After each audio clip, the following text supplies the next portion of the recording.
എൻ്റെ പേര് എബി. ഞാൻ കണ്ണൂർ ജില്ലയിലെ ഇരിട്ടിയിൽ നിന്ന് വരുന്നു.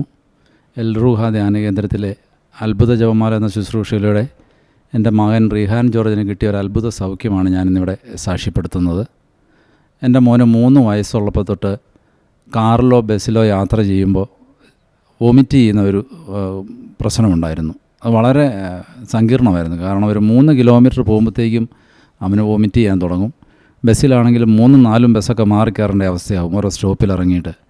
പിന്നെ പലപ്പോഴും അവൻ ഉറങ്ങിക്കഴിയുന്ന അവസരത്തിലൊക്കെയാണ് പോവുക, ചിലപ്പോൾ സന്ധ്യയ്ക്കൊക്കെ അമ്മ വീട്ടിലൊക്കെ പോകണമെങ്കിൽ. ഇപ്പോൾ അവന് 9 വയസ്സുണ്ട്. അങ്ങനെ ഞാൻ എൻ്റെ ഒരു സഹോദരി പറഞ്ഞ ഈ ധ്യാനകേന്ദ്ര ശുശ്രൂഷയെക്കുറിച്ച് അറിയുവാനിടയായി. 2024 ഏപ്രിൽ മാസം മുതലാണ് ഞാനിത് കാണാൻ തുടങ്ങിയത്. എല്ലാ ദിവസവും ഞങ്ങൾ കാണുന്നുണ്ടായിരുന്നു റെക്കോർഡഡ്. അങ്ങനെ ഏപ്രിൽ മാസം തന്നെ ഒരു ദിവസം റെക്കോർഡഡ് അത്ഭുത ജപമാല കണ്ടുകൊണ്ടിരിക്കുമ്പോൾ റാഫേൽ അച്ഛൻ, ബഹുമാനപ്പെട്ട റാഫേൽ അച്ഛൻ ഇങ്ങനെ പറഞ്ഞു, വാഹനത്തിൽ യാത്ര ചെയ്യുമ്പോൾ വൊമിറ്റ് ചെയ്യുന്ന ബുദ്ധിമുട്ടുള്ളവർ ഇപ്പോൾ പ്രാർത്ഥിക്കാൻ പറഞ്ഞു. അപ്പോൾ മോൻ എൻ്റെ അടുത്ത് തന്നെ ഉണ്ടായിരുന്നു. ഞാൻ അവനോട് പറഞ്ഞു, അവനൊരു 10 സെക്കൻഡ് കൈകൂപ്പി പിടിച്ച് പ്രാർത്ഥിച്ചു. ഇതൊരു രാവിലെ ഒരു 10 മണിക്കാണ് ഇത് ഞങ്ങൾ കണ്ടത്.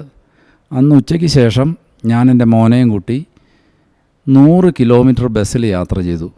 അത്ഭുതമെന്ന് പറയട്ടെ, ഒരിക്കൽ പോലും ഒരു ചെറിയ ടെൻഡൻസി പോലും എൻ്റെ മോൻ കാണിച്ചില്ല. ഇന്നിപ്പം നവംബർ മാസമായി, ഇതുവരെ അതിൻ്റെ ഒരു ബുദ്ധിമുട്ട് അവന് വന്നിട്ടില്ല.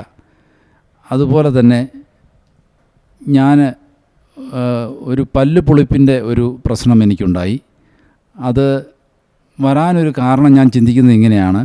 ഞാനിവിടെ ജൂലൈ മാസത്തിൽ ധ്യാനത്തിൽ പങ്കെടുത്തപ്പോൾ ഒരു ചേച്ചി പല്ല് പുളിപ്പിൻ്റെ സാക്ഷ്യം ഇങ്ങനെ പറഞ്ഞു.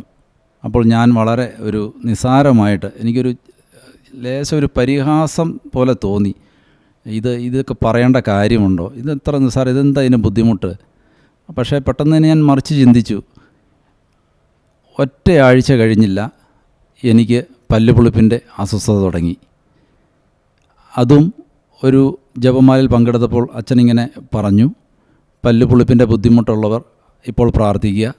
ഞാനപ്പോൾ ദൈവത്തോട് ക്ഷമ ചോദിച്ച് പ്രാർത്ഥിച്ചു. അത്ഭുതമെന്ന് പറയട്ടെ, ഒരാഴ്ച കൊണ്ട് ആ ബുദ്ധിമുട്ടും എനിക്ക് മാറിക്കിട്ടി. പിന്നെ മൂന്നാമതായി എൽ റുഹായിൽ നിന്ന് വെഞ്ചരിച്ച് കിട്ടുന്ന കല്ലുപ്പ്, അന്നാമ്പള്ളം, അതിൻ്റെ ശക്തി, അത് എൻ്റെ അനുഭവത്തിൽ നമുക്ക് വിശ്വസിക്കാവുന്നതിലും അപ്പുറമാണ് അതിൻ്റെ ശക്തി. കാരണം പല അനുഭവങ്ങളുണ്ട്. ഇവിടെ ഒരനുഭവം ഞാൻ പറയാം. എൻ്റെ വീടിനോട് ചേർന്ന് പഴയ വീടിൻ്റെ തറയുണ്ടായിരുന്നു. 9 കൊല്ലമായിട്ട് അതിങ്ങനെ വലിയൊരു തറയായിരുന്നു. അത് വളരെ നിസ്സാരമായ ഒരു പണിയാണ് അത് മാറ്റുക. പക്ഷേ ഒരിക്കലും അതൊന്നും മാറ്റാനായിട്ട് സാധിച്ചില്ല. ഇവിടുന്ന് കൊണ്ടുപോയ കല്ലുപ്പും അന്നാമ്പള്ളവും ബഹുമാനപ്പെട്ട അച്ഛൻ പറഞ്ഞതനുസരിച്ച് ബന്ധന പ്രാർത്ഥന ചൊല്ലി അത് അവിടെ ഉപയോഗിച്ചപ്പോൾ അത്ഭുതമെന്ന് പറയട്ടെ, 1 മാസത്തിനുള്ളിൽ ആ തറ ഭംഗിയായിട്ട് നീക്കി അവിടെ മിറ്റം കെട്ടിത്തിരിക്കാനും വീടിൻ്റെ വളരെ മനോഹരമായി ആ പ്രദേശം. ഭൂമിയിലാണെങ്കിൽ തന്നെ കൃഷിയിടങ്ങളൊക്കെ ഇടുന്നിടത്ത് ഒരു പ്രകാശം വീഴുന്ന അവസ്ഥയാണ്. ഇത്രയധികം അനുഗ്രഹങ്ങൾ തന്ന ഈശോയ്ക്കും അമ്മ മാതാവിനും അന്തോണീസ് പുണ്യാളനും ബഹുമാനപ്പെട്ട റാഫേൽ അച്ഛനും 1000 നന്ദി ഞാൻ പറയുന്നു.